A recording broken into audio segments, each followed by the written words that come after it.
A proposta de emenda constitucional no estado do Ceará, que previa a aplicação da lei do ficha limpa para os cargos comissionados no âmbito do Poder Executivo, Legislativo e agora também Judiciário, entrou para a história da Assembleia Legislativa do Estado do Ceará como o projeto que teve a mais longa tramitação. Depois de indas e vindas, inclusive a partir do próprio parecer da Procuradoria Jurídica da Assembleia Legislativa, finalmente, na semana que passou, o procurador, o doutor Reno Ximenes, apresentou o seu parecer, depois de negociação e interferência direta do presidente da Assembleia, Roberto Cláudio, admitindo que, após a decisão do Supremo Tribunal, que considerou constitucional a lei do ficha limpa, não tinha por que, no estado do Ceará, ser interpretado de uma outra forma. Qual a novidade neste projeto ao final da sua tramitação e votação pela Assembleia? É que uma emenda de autoria do deputado Antônio Carlos, do PT, líder do governo Ciro Gomes na Assembleia, estendeu que a mesma exigência da ficha limpa para cargos comissionados no âmbito do Poder Executivo também fosse para o Ministério Público e para o Poder Judiciário, notadamente naquelas funções em que são formadas as listas sextuplas e tríplice para o governador fazer a sua escolha. Nada mais coerente. Mutatis mutandis, uma vez a exigência de honestidade para cargos comissionados menores, também deve se exigir para aqueles mais importantes, preservando para a constitucionalidade, entretanto, os cargos de concurso de provas de títulos. É para discutirmos os vários ângulos dessa questão, a sua importância a partir de agora para a sua aplicação, que nós estamos iniciando mais uma edição do programa Visão Política pela FGF-TV, Canal Universitário 14 da NET e Rede Pública de Televisão Cearense. E para analisarmos os vários ângulos dessa questão e também discutirmos ainda a aliança, a sucessão municipal no âmbito de Fortaleza, nós temos hoje as participações dos nossos debatedores e colaboradores, os professores Clésio Arruda, sociólogo, doutor em Sociologia, o também sociólogo e cientista político, professor Francisco Moreira, que integra também a nossa equipe. O também professor, advogado, especialista em municipalismo, o professor Dimas Oliveira. Eu sou Arnaldo Santos. Peço a você, assinante, apenas um minuto para um rápido intervalo e já voltamos com Visão Política.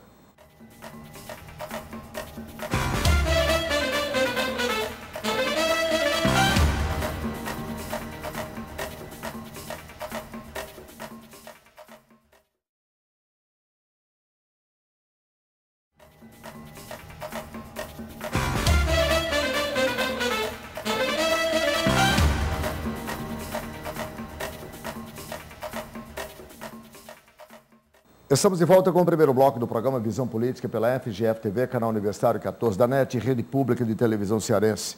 Se você assinante ligou agora, o programa tem hoje as participações dos nossos debatedores, os professores Clésio Arruda, Francisco Moreira e Dimas Oliveira, e eu quero iniciar nossa discussão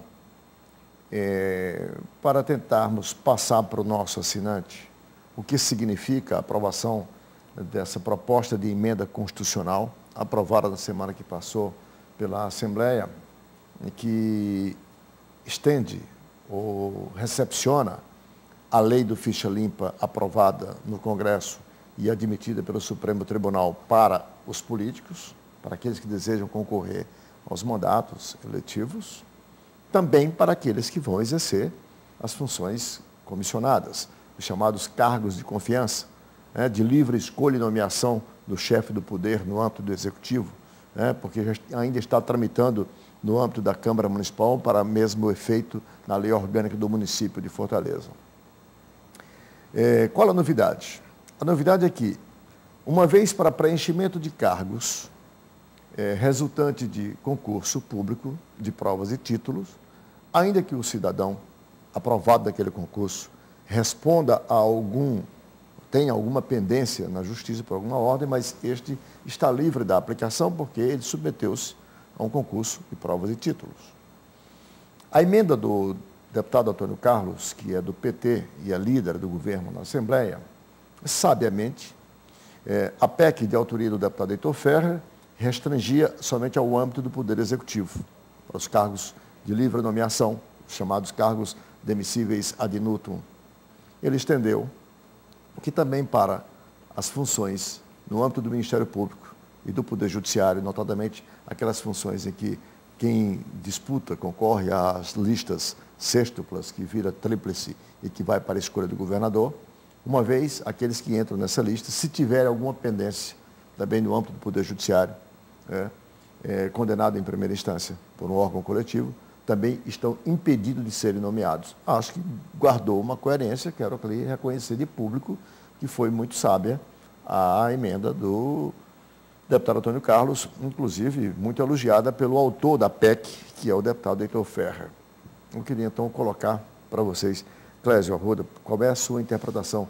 Qual é a importância de uma emenda constitucional com esse alcance, na medida que nós temos uma tradição muito ruim no âmbito do serviço público, né, das pessoas que se investem nessas funções, ainda que eleitas diretamente pelo povo, mas a gente conhece aí os casos de pessoas que respondem aos mais vários tipos de processos e até então podiam se candidatar em eleito, exceto após o reconhecimento da constitucionalidade da lei em Brasília. E agora no âmbito do Estado do Ceará.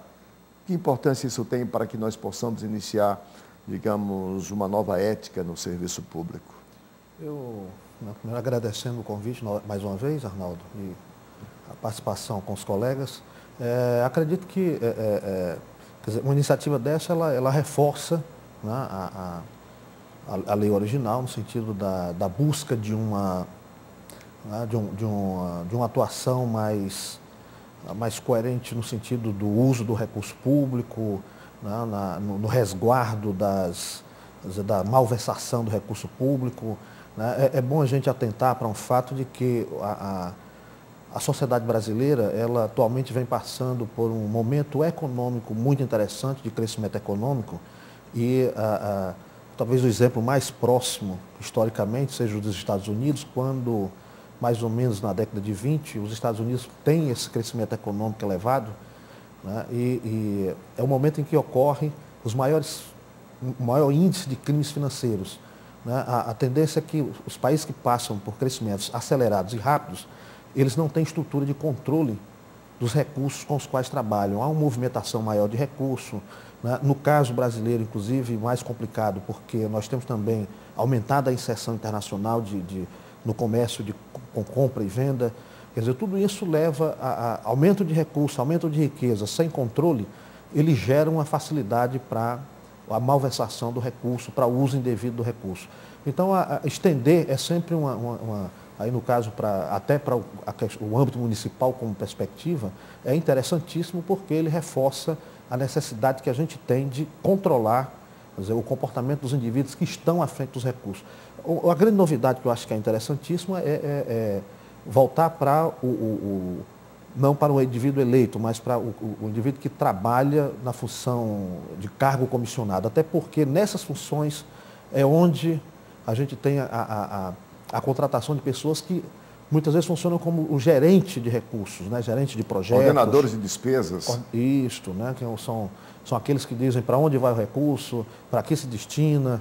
Então, é importantíssimo porque a gente estava com isso aí a descoberto. Então, essa forma como o projeto de lei ele foi trabalhado, ele tem uma abrangência que acredito que reforça essa necessidade que hoje a gente tem na sociedade brasileira. Professor Moreira,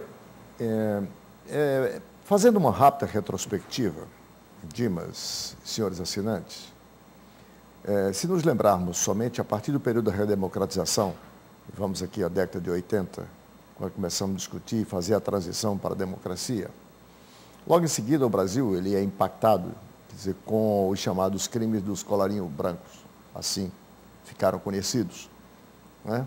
Que eram exatamente os desvios de grandes montas de recursos praticado por pessoas que se exerciam em ministérios, secretarias, no âmbito de governos, enfim. Ficou conhecido como o crime do colarinho branco, e que eram, assim, de uma forma muito aguda, muito impactante, e nada acontecia com essas pessoas. Aí aprovou-se a lei, né, que combatia, criminalizava e criminaliza o crime do colarinho branco. E se refletirmos um pouco, vamos perceber que, embora não tenhamos eliminado, mas eles diminuíram significativamente, né? Porque os que praticavam tais crimes, desde falências fraudulentas de bancos e instituições financeiras, até o desvio direto na ordenação de despesa dos recursos públicos, não acontecia nada. E hoje tem alguns presos cumprindo pena, quer dizer, diminuiu bastante. Esta lei, uma lei como essa, ficha limpa agora para quem deseja disputar um mandato, ficha limpa para quem será escolhido para compor a equipe de governo, Moreira, você como cientista político, que benefício, qual o grau de uma nova ética, que não deixa de ser apenas ética, a nova em relação à que se tem, podemos construir a partir daí? Olha, eu acho que, na verdade, essa discussão em torno da questão da corrupção, né, ela foi reapropriada por outros setores que, na verdade, cultumalmente eram os principais agentes dessa corrupção, né? Tanto no sentido, eu acho que pela primeira vez se toca em alguns aspectos em relação à corrupção que a gente deixava de lado, que é a questão do corruptor. Aqui no país sempre se falou de corrupção e o corruptor era como se ele não existisse. Acho que pela primeira vez a gente está começando a tocar nesses aspectos. Qualquer lei que, na verdade, venha no sentido de tentar barrar, né, o acesso dessas pessoas a recursos públicos é importante, né? Mas o próprio exemplo que você dá do colarinho branco, né, do crime do colarinho branco, ele foi muitas vezes, ele se revestiu, ele tomou outros caminhos, né? Porque, na verdade, esse povo se reinventa. Ninguém vai eliminar esse aspecto, né? Eu acho que nós vamos criar mecanismos, né, que, na verdade, vão dificultar, tá certo? O acesso dessas pessoas, isso eu acho que é importante. Para mim, na verdade, eu já disse isso em outras oportunidades, eu não achava nem necessário a lei. Eu achava que isso era um papel dos partidos políticos. Os partidos políticos tinham que trabalhar no sentido de que aqueles candidatos que eles colocassem, né, tanto para ocupar cargos públicos, que a gente sabe que na maioria das vezes esses cargos são ocupados por pessoas indicadas pelos partidos. Essas pessoas tinham que ter, né, eram pessoas ilibadas, tinham que ser pessoas que tivessem uma carreira, que tivessem, né, uma história de vida que pudesse, né, você está colocando. Isso eu acho que é um problema, né, mas já que não tem, foi feita a lei, eu acho que a lei vem para contribuir para a democracia, para melhorar um pouco essa questão da nossa democracia, principalmente, né, melhorando essa questão do acesso, né? Ou seja, tentando tirar da vida pública ou barrar o acesso à vida pública pessoas que não tiveram um comportamento adequado, né? Dimas, a rigor, o que essa PEC aprovada pela Assembleia está a fazer é exigir, ou melhor, é criar um pré-requisito, né, para que essas pessoas possam, portanto, serem, uma vez nomeadas pelos governantes, se investirem naquela função, exercer a função para a qual, isso é um pré-requisito, não ter sido condenado em primeira instância por órgão coletivo, em nenhum dos âmbitos do Poder Judiciário. Qual é a eficácia? Porque você tem a formação que combina as ciências jurídicas com as ciências políticas e a sua própria militância. Que eficácia nós podemos esperar de uma lei como essa? Prazer estar com meus amigos. Acho que os dois professores colocaram as premissas fundamentais. Eu acho que o fundamental, na perspectiva dessa lei, é um chamamento à opinião pública, no sentido que ela entenda profundamente a sua responsabilidade. Eu não acredito que possa haver controle de recursos públicos numa economia como a nossa, em qualquer parte do mundo, nas atuais circunstâncias, sem que a população exerça esse controle através de exigência de uma maior transparência e de um controle social pela base. Inclusive, essa é a grande discussão entre o modelo anglo-saxão das controladorias e o modelo italiano, que é o típico modelo de tribunal de contas existente no Brasil. Na realidade, o que se discute no mundo hoje, e há muito tempo, é que não é importante o atingimento imediato de quem está sendo corrompido, mas estabelecer uma relação com o setor público para se criar mecanismos que sejam fortalecidos diante da ação corruptora. Então, se você tem uma estrutura aberta, uma estrutura transparente, você vai ficar cada vez menos dependente e menos nas mãos de um agente corrupto que esteja lá. E é importante dizer que a Organização Mundial ligada à ONU, o Brasil é um dos poucos que subscreveu essa relação em defesa da corrupção, que não tem em defesa do combate à corrupção. Como o próprio professor colocou, que tenha uma relação muito clara com quem corrompe. Tanto que o próprio governo federal hoje tem uma lei tramitando que tem como objetivo responsabilizar as pessoas jurídicas. E não só as pessoas jurídicas, como aqueles que são controladores das pessoas jurídicas. Por quê? Porque só se atinge o servidor público. Isso é muito distante da empresa que corrompeu.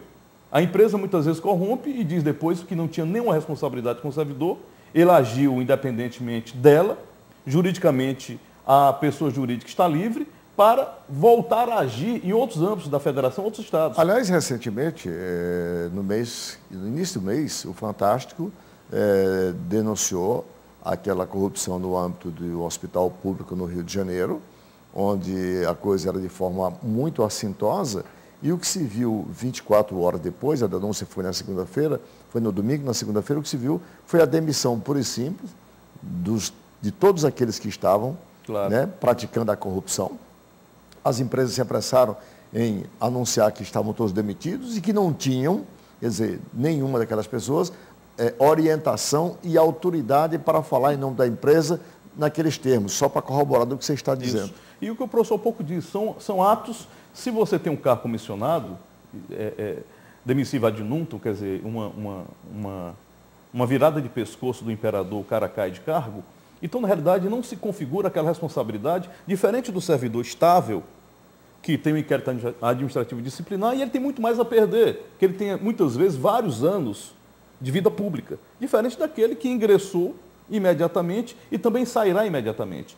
O que eu acho muito mais importante nisto, e aí que tem que ter todo o cuidado, está na base de origem das prestações de contas ou do elemento formador de opinião do judiciário, que é justamente os tribunais de contas. Diferentemente do judiciário, que nós temos posições reconhecidas, amplo direito de defesa, revistas lançadas com uniformidade de decisões, muitas vezes as cortes de contas em todo o Brasil, você não existe uma legislação e nem existe mesmo um livro ou alguma coisa que você tenha exata dimensão de que aquele posicionamento tomado por um colegiado no Pará é o mesmo no Rio Grande do Sul ou mesmo dentro do próprio estado em que o tribunal está. Então os tribunais eles terão que ter um cuidado imenso, porque isso pode ser um tiro pela culatra.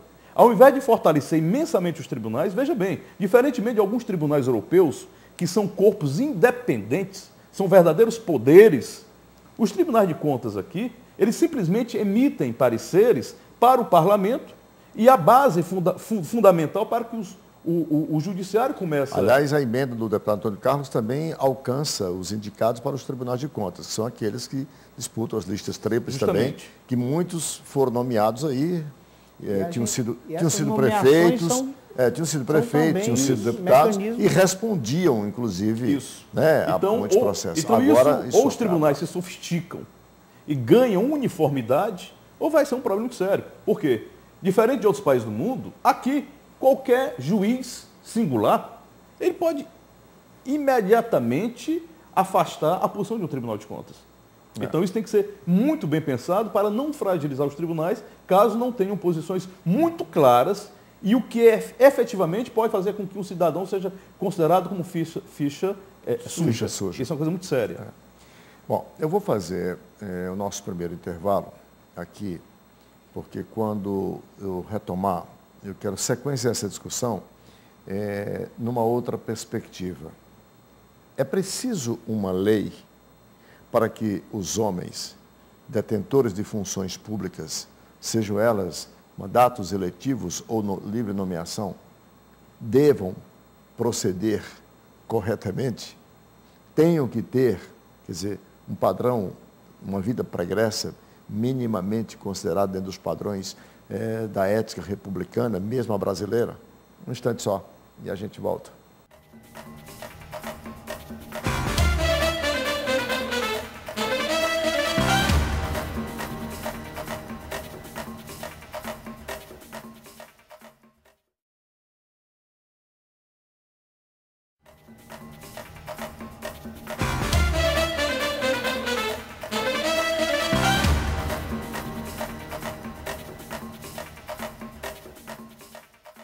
Estamos de volta com o segundo bloco do programa Visão Política pela FGF-TV, canal Universitário 14 da NET e Rede Pública de Televisão Cearense. Se você é assinante e ligou agora, o programa Visão Política de hoje tem as participações dos professores Francisco Moreira, Dimas Oliveira e Clésio Arruda. Estamos discutindo a aprovação da proposta de emenda constitucional no estado do Ceará pela Assembleia, em que prevê a aplicação da lei do ficha limpa para as pessoas que serão indicadas pelo governador para exercício de cargos de confiança e também para aquelas pessoas que disputam outras funções, por exemplo, no âmbito dos tribunais de contas, por exemplo, no âmbito do Tribunal de Justiça, que são aqueles que disputam as vagas de desembargadores, oriundas, seja do 5º Constitucional ou do âmbito do próprio Ministério Público, os chamados cargos que formam as listas, tríplices, enfim. Mas eu queria colocar para vocês agora, aprofundando um pouco mais, para o assinante entender, numa perspectiva, quer dizer, filosófica, ético, a criação de uma lei para que os homens tenham um padrão de ética minimamente respeitável dentro mesmo, e esse mesmo não é por acaso, do republicanismo brasileiro. Esse mesmo é que nós temos um republicanismo um tanto quanto troncho, jeitinho. Seja por uma razão de um traço da nossa sociedade macunaímica, aqui, para pedir emprestado uma definição do professor Rui Martinho, ou seja por quaisquer outras razões. E aqui eu me permito só retomar um pouco na história.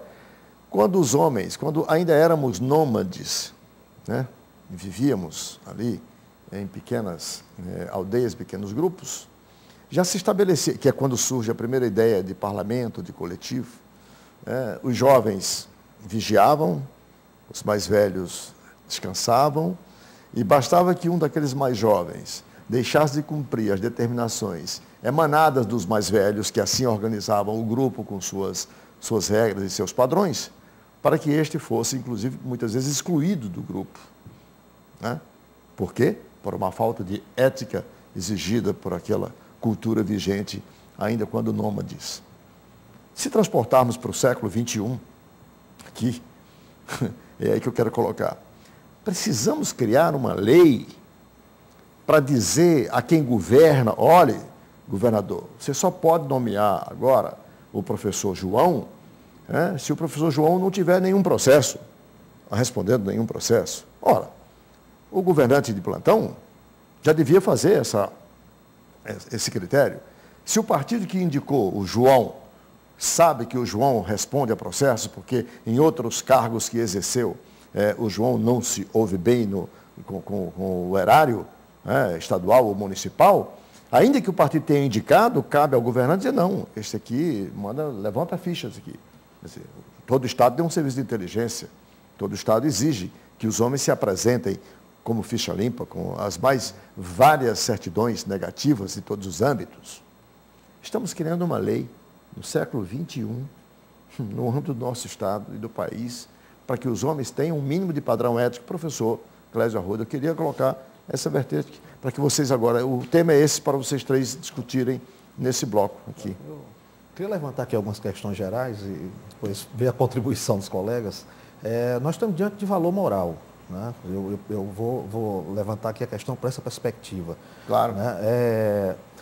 A lei é necessária, porque se a gente pensar o seguinte, nós tivemos uma sociedade, aqui no âmbito brasileiro mesmo, em que era um valor moral respeitar pessoas em situações especiais, como idosos, mulheres grávidas, ninguém via garoto ocupando o lugar de uma pessoa que estivesse nessa situação.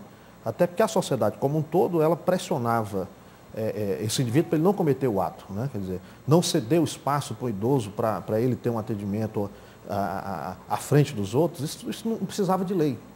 Bom, mas a conformação dessa sociedade industrial competitiva, ela vai nos induzindo a um outro comportamento, que é o comportamento de chegar primeiro, de fazer primeiro, né? E o mais importante, de consumir mais, de ter mais riqueza, em que ele vai destruindo determinados valores e construindo outros valores, né? Agora não é o valor moral, passa pela honra no sentido de quem tem, né? É aí que a gente entra na necessidade da própria lei. Da mesma maneira que a gente precisou de uma lei para regular esse caráter de quem tem privilégio em determinadas situações, como o transporte urbano, público, filas de bancos, em que as pessoas já não tinham mais o respeito por esse valor moral, né? A gente pode pensar também para esse aspecto do uso do recurso público de forma indevida, né? Se apropriando de um recurso que é do público e não do próprio indivíduo. Numa sociedade, eu me lembro muito aqui do juiz federal da área do trabalho, Nicolau, em São Paulo, né? Que você pode pensar, para que um indivíduo que tem já um status social excelente, que tem uma posição econômica também já bem delimitada, bem marcante dentro da sociedade, por que a necessidade deste mais? O que é que impulsiona esse indivíduo a ter mais? Porque esse é o valor moral da sociedade industrial contemporânea que a gente vive, o que nos impulsiona a buscar mais, a ter mais mercadoria. Então, se há esse indivíduo com a ocupação de uma posição em que ele pode fazer uso desse recurso, né, e uma sociedade que impulsiona as pessoas para ter, quer dizer, nem todos vão ter uma retidão moral capaz de não fazer uso indevido, não fazer uso desse recurso. Então, é necessária a lei. Dimas. Eu acho que o professor colocou um aspecto.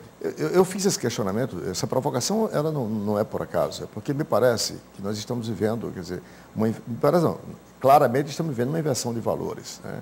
Hoje as pessoas, elas se jactam, se orgulham de honestas, de éticas, para se diferenciar das outras, quando isso é um requisito básico de qualquer pessoa. Primeiro que estamos falando de uma ética estatal, não estou falando de ética individual. Isso é para a Igreja Católica na Idade Média, e que eu vou atrás do cidadão pronto para entrar na igreja. Na realidade, o que a sociedade tem, o que a administração teria que ter, eram mecanismos sólidos, transparentes para que essa sociedade... Porque a mesma sociedade que exige lei é a própria sociedade que se submete à própria lógica excludente do capitalismo sem dizer nada em relação a isso. Que descumpre essas leis. Né? Quer dizer, é a mesma sociedade que aplaude quando ela mesma entra nesse sistema trágico de consumismo. A mesma classe média que se horroriza diante da corrupção é a que conspira, comprando produtos sem necessidade para entrar numa sociedade de consumo e criar uma sociedade de espetáculo fundamental. É este mesmo segmento que mais se sente pressionado e que corrobora com essa sociedade corrupta. Então, veja bem, ao mesmo tempo que eu acho... Você quer dizer, é a que patrocina a pirataria, é a que patrocina todas essas coisas para consumir. Eu acho que é importante, na realidade, a legislação, mas essa questão do fortalecimento da legislação, ou essa crença no fortalecimento do direito penal como resolução para esses problemas, passa muito longe de qualquer possibilidade de resolutividade. O que é importante, de maneira evidente, a lei, como eu já disse anteriormente, ela é importante na medida que ela estabelece cada vez mais, sofistica esses vetores. Por exemplo, qual o maior problema do Tribunal de Contas da União em relação às universidades? É a falta de controle que as universidades tinham em relação aos recursos que eram repassados para elas. E você sabe qual é o dado mais interessante, Arnaldo? É que muitos professores, doutores, assumiam o ônus de serem ordenadores de despesas. E como eram cientistas, muitas vezes não tinham exata dimensão de como fazer e nem delegavam a outros essa responsabilidade. E muitos foram condenados, e quando você vai observar, não foi por desvio de recurso, foi por atecnias ou por falta de prestação de contas, o que, de qualquer forma, ele tem que ser atingido. Por isso que eu digo novamente que tem que ficar muito claro o que é que representa, de maneira efetiva, aquilo que impede ou divorcia o indivíduo do exercício de determinados cargos no exercício de determinadas funções públicas. Eu volto a dizer, ele locupletou-se de recursos públicos, prodigalizou os recursos públicos, criou para terceiros a possibilidade de utilizar os recursos públicos que são do Estado, sendo um homem da iniciativa privada dentro do serviço público. Isso tem que ficar muito claro e muito evidenciado.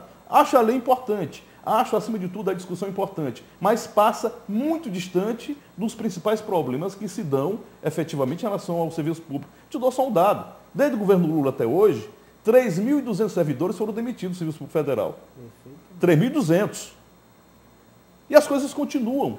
Porque você não vai se subtrair essa lógica, como o próprio professor disse, a base dessa lógica, essa sociedade de eu quero mais, eu quero mais, eu quero mais, com medidas paliativas. Ou você tem uma discussão aprofundada e uma legislação muito clara em relação a isso, e que a sociedade possa entender. Não adianta eu ir para a favela ou ir para o meio da rua falar de ficha limpa e o cara não tem a dimensão do que é isso. O que é ficha limpa? Ele meteu a mão no dinheiro, ele deixou de prestar contas, ele deixou de, no prazo especificado em lei, prestar as contas do que deveria prestar, prejudicando o trabalho de controle. O quê? Então, a gente tem que ter muito cuidado em relação a isso, para não jogar pessoas na lama, sem que fique muito claro, objetivamente, quais são os motivos. Aí você já está falando do posterior, você está falando na hora do julgar.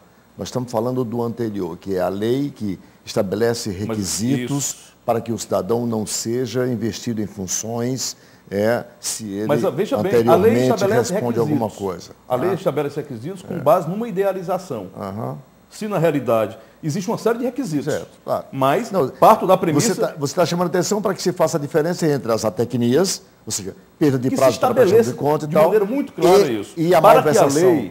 que a lei não seja desmoralizada e não se trate simplesmente de um elemento para que os advogados ganhem dinheiro a rodo, derrubando as posições que pretensamente seriam as mais sérias, com base no judiciário. A efetividade mesmo, que a lei seja efetiva. Para que a lei possa ser efetiva.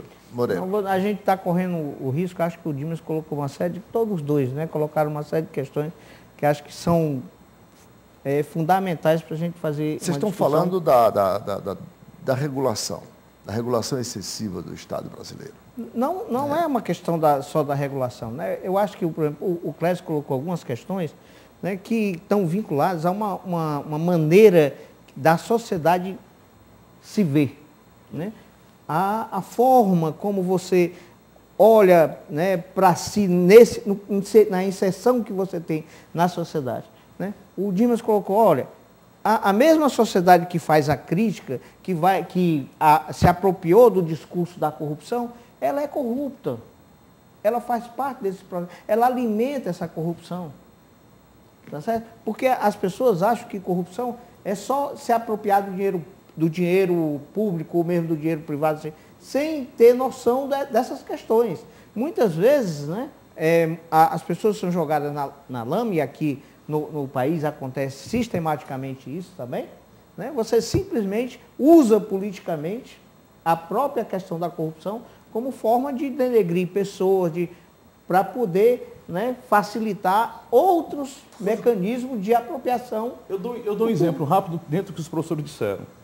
Muitas vezes, quando o juiz exige uma melhoria da sua remuneração, ou um membro do Ministério Público, as pessoas acham irrazoável.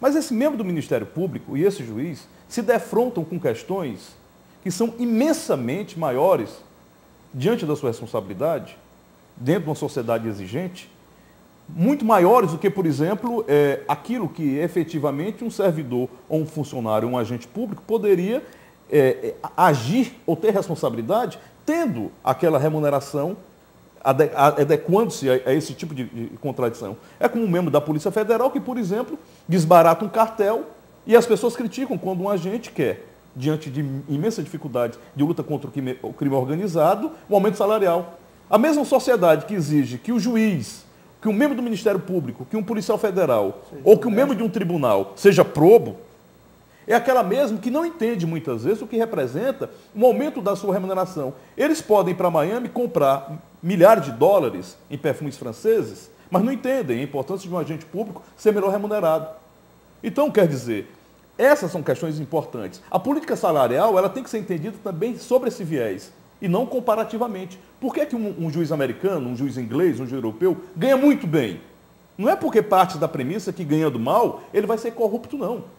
É porque, para aquele tipo de atividade, numa sociedade competitiva como essa, ele tem que ter todas as seguranças e toda a tranquilidade de exercer a sua atividade de maneira tranquila. Isso vale também para a política, já que você colocou, porque há uma hipocrisia muito grande hoje no Brasil de se querer dizer que o sujeito que se elege deputado federal no interior do Piauí ou do Ceará ou do Amazonas e vem para Brasília para ganhar um salário de 20 mil reais e alguém fica escandalizado e ele depois é obrigado a ficar trazendo sinecuras, quer dizer, a Câmara institui verba disso, verba daquilo. Não era melhor pagar direto um salário digno para o cara? A própria E aí, questão da a imprensa, nesse ponto, presta um grande desserviço quando sai disseminando, reproduzindo essa decodificação que já é completamente enviesada. A própria questão da política.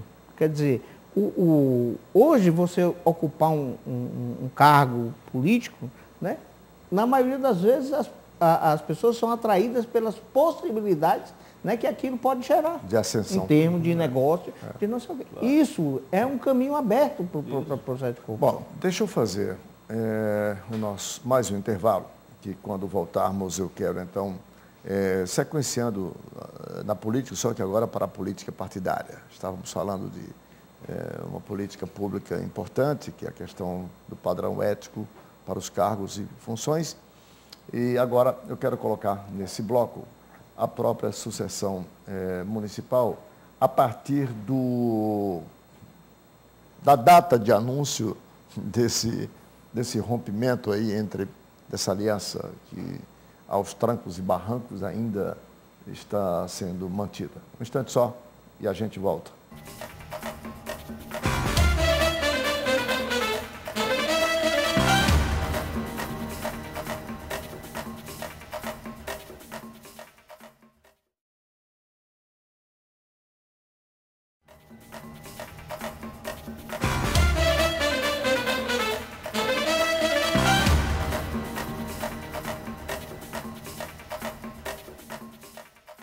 Estamos de volta com o terceiro e último bloco do programa Visão Política pela FGF-TV, canal Universitário 14 da NET e Rede Pública de Televisão Cearense. Para o assinante que ligou agora, nós temos hoje as participações dos professores Dimas Oliveira, Clésio Arruda e Francisco Moreira. E discutimos nos dois primeiros blocos a aprovação da proposta de emenda constitucional e que estende os efeitos da lei do ficha limpa para os políticos, também para aqueles que vão exercer funções chamadas funções de confiança, os cargos comissionados.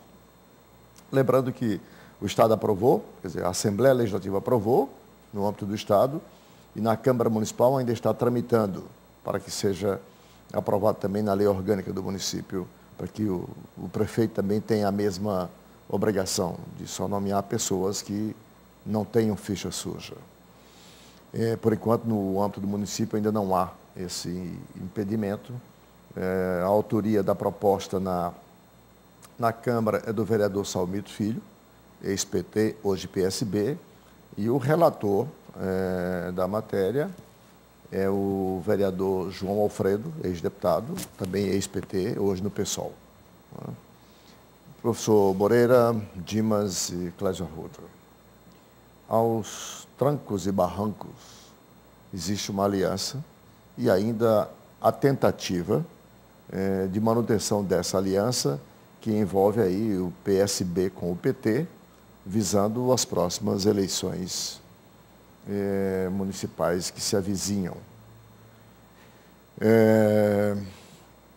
Existem hoje, tanto do lado do PSB quanto do lado do próprio PT, uma ampla maioria que não aposta mais um vintém furado, para usar uma expressão que é bem nossa.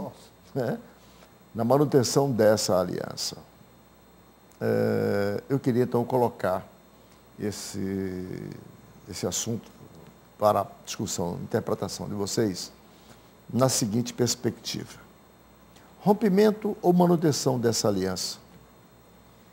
Que importância isso tem, política, para a cidade de Fortaleza? E quando eu falo da cidade, eu estou falando da cidade mesmo, cidade. Nós, cidadãos que moramos, que criamos e tentamos educar nossos filhos nessa cidade com tudo que ela tem hoje de bom e de ruim. São 6 saidinhas bancárias por dia, são assaltos a bancos invariavelmente todas as semanas, falta de escola, de creche, de atendimento médico para as pessoas, com repercussão mais grave nas pessoas mais pobres, né? Ruas e avenidas aí sucateadas, a iminência de uma Copa, obras de mobilidade paralisadas, enfim, com tudo isso que nós temos aí. Que importância efetivamente vocês conseguem identificar a manutenção ou o rompimento dessa tal aliança? Francisco Moreira, vou começar com você, nosso cientista político. Na verdade, né, eu acho que a aliança não é mais, ela nunca foi, né, e nem será, não é e não será, em torno de questões programáticas, né, preocupado com as questões da cidade, de toda essa problemática que hoje a cidade tem, né, que são problemas que, na verdade, de uma dimensão imensa, que não foi resolvida pela Luiziane, nem vai ser resolvido pelo próximo prefeito, porque, na verdade, falta planejamento. Fortaleza não tem planejamento há algum tempo. Só um instante, Fortaleza não tem sequer um órgão de planejamento. Só o mês passado é que a lei foi aprovada para criar um órgão de planejamento, se você quer. Se o que está ruim pode ficar pior, eu estou piorando. Pronto. Então, quer dizer, uma cidade que, né, precisa ser repensada e que ninguém está pensando nisso. A coligação, ela é meramente eleitoreira, não tem outro objetivo. É uma tentativa de manter um grupo que está no poder, certo? Que diverge o tempo todo, que tem problemas sérios, né? Que muito do que já foi dito, publicizado, né? Não era para existir mais aliança nenhuma, porque não é possível, as pessoas devem ter pelo menos algum tipo de sentimento, né, porque você atinge a honra das pessoas, quer dizer, e publiciza isso, né? Volta e meia, o fulano de tal vem e diz tal coisa da prefeita, a prefeita vai e retoma e diz uma coisa que atinge a honra das pessoas, e depois as pessoas vão dizendo, não era isso que eu dei, e vão tocando. Então, essa é a questão. Você não tem, na verdade, né, uma preocupação com a cidade. Para não perder essa tua fala aqui, só para registrar. Quando você coloca aí essa falta de planejamento e traz toda essa discussão, está muito configurada aí uma disputa de poder no sentido mais restrito e pobre, né? Quer dizer, a disputa de poder de ocupar cargo, manter cargos e influência política. Não sei se você concorda. Só manter o poder, não tem outro objetivo. Né? Nem de um lado, nem do outro. Eu acho que o Arnaldo, quando ele colocou a questão, ele colocou de uma forma... A cidade está vivendo, talvez, o seu pior momento. A cidade está abandonada, tem problemas sérios, estruturais de toda a ordem. Né? Quer dizer, esse é um momento, né, privilegiado para se discutir essas questões. Né? Chamar a sociedade, olha, né, há mecanismo que se pode fazer isso, quer dizer... Mas você não faz, então, e fica uma discussão, né, que não contribui para nada, tá certo? Não tem ganho à sociedade, né? E muitas vezes a forma como as participações são feitas, por exemplo, pelas redes sociais, também não auxiliam nesse processo. Né?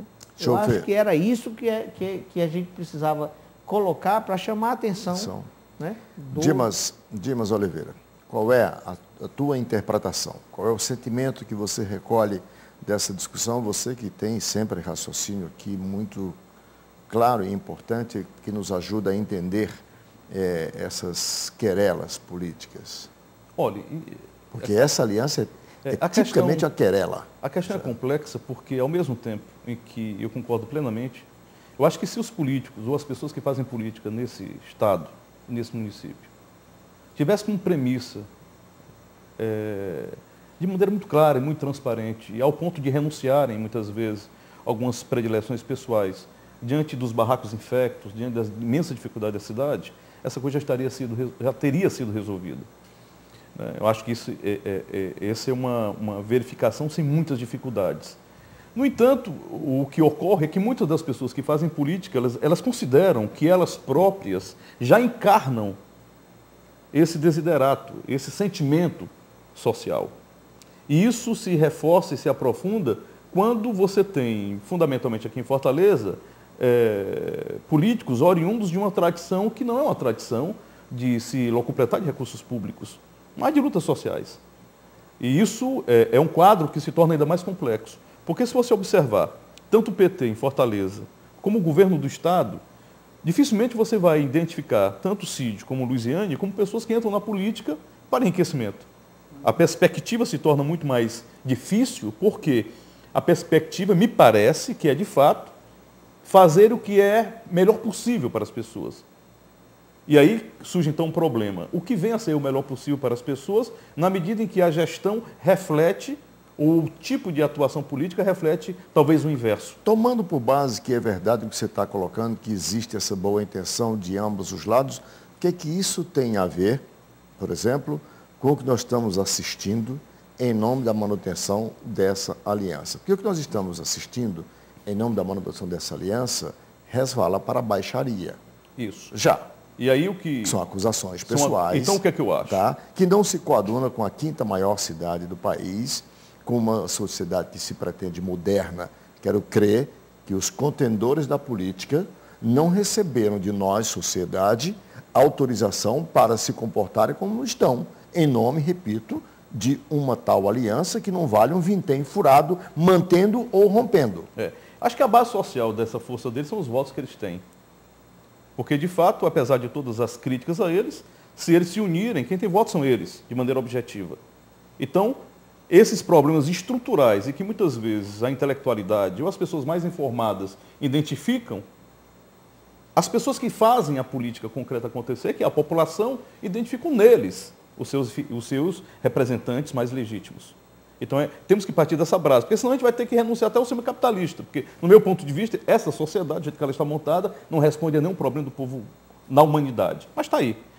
Veja bem, parte do grupo que está no governo do Estado considera que, para o desenvolvimento econômico e social do Estado e da cidade, o grupo que até agora estava na prefeitura não corresponde à altura ou não está à altura desse desiderato. Daí porque a necessidade que esse grupo tem de isolar Luiziane Lins e, sob qualquer pretexto, modificar, mesmo que seja de dentro do PT, um tipo de operação ou um tipo de gestão distinta da que aí está.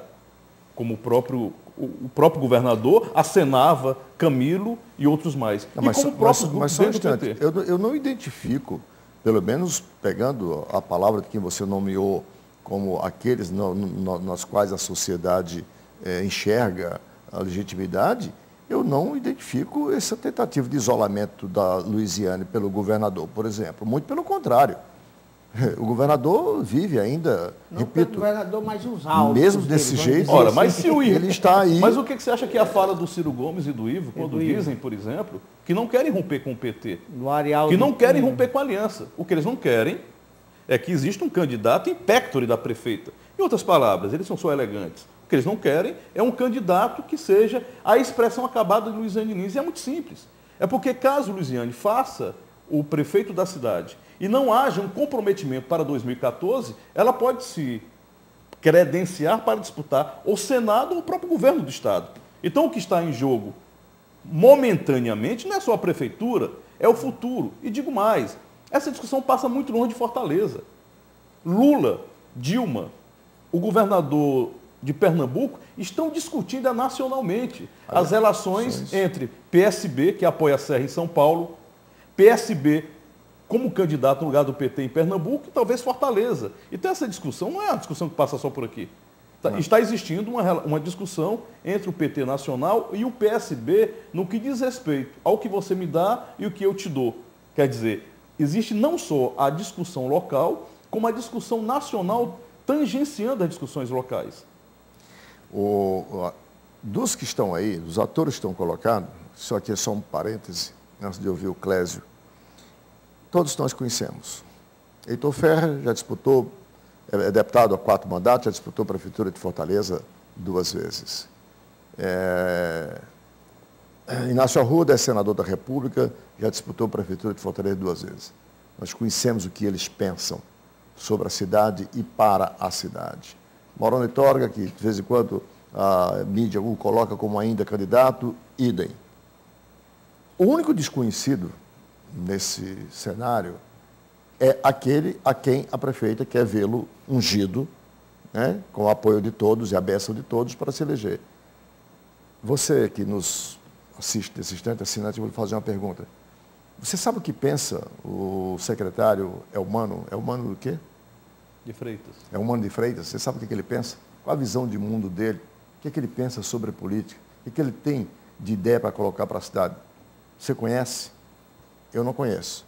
Vocês conhecem?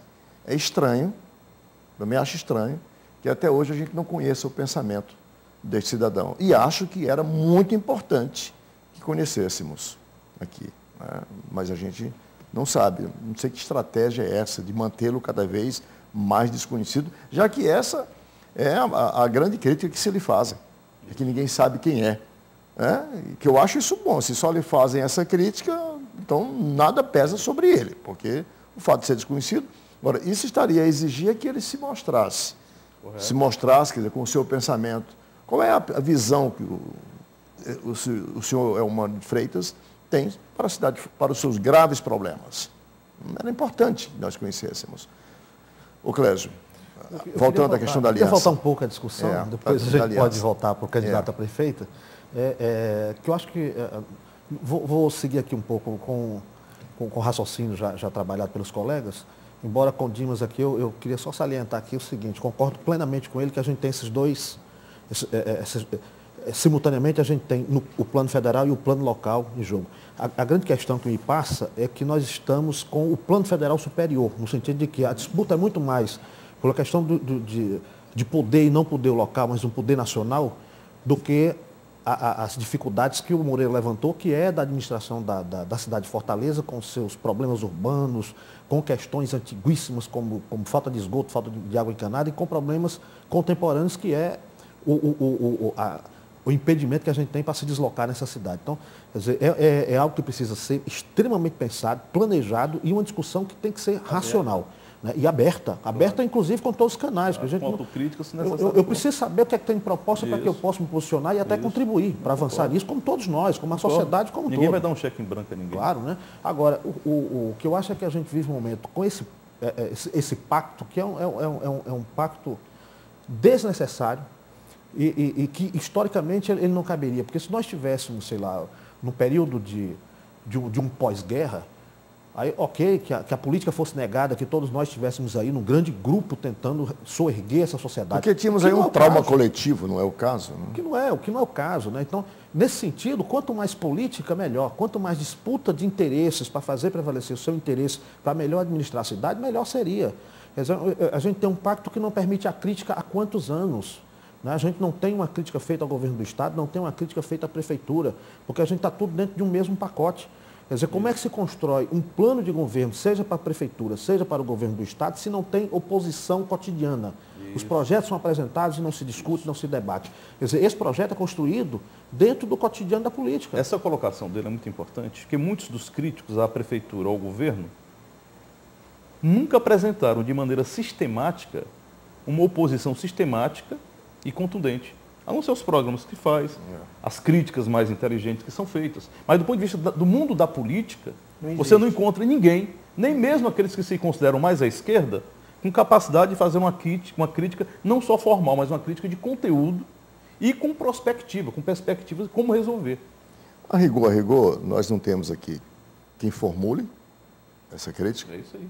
quem elabora essa crítica, e se temos alguém capaz de fazê-lo, não respalda, não chancela isto, do seu ponto de vista ético, moral, de compromisso com a cidade. Esse é um problema. Então, nós estamos mal, muito mal. Eu pergunto aqui para nós, né? Quer dizer, como se define a abertura de uma avenida? Por que fazer um túnel? Por que essa questão não é colocada? Por que nós não participamos do debate? Será que o túnel é melhor? Será que aquela rua é melhor? Será que ela deveria ser via única, mão dupla? Por que o asfalto que é derramado todos os dias nas vias da cidade, na primeira chuva se desmancha? Por quê? Por que é assim? Porque a engenharia, a tecnologia já permite que no mundo inteiro, que esse asfalto dure aí, porra, décadas. Por que só daqui é São Rizal? Né? Bom, essa é uma outra discussão que nós vamos abrir nesse programa, nesse espaço, a partir de agora, várias vezes, tá? Com essas colocações, finalizamos mais uma edição do programa Visão Política pela FGF TV, canal Universitário 14 da NET e Rede Pública de Televisão Cearense. Agradecendo aos nossos colaboradores, os professores Clésio Arruda, Dimas Oliveira e Francisco Moreira, em especial agradecendo a você, assinante, que mais uma vez nos prestigiou com a sua atenção e audiência. Muito obrigado e até lá.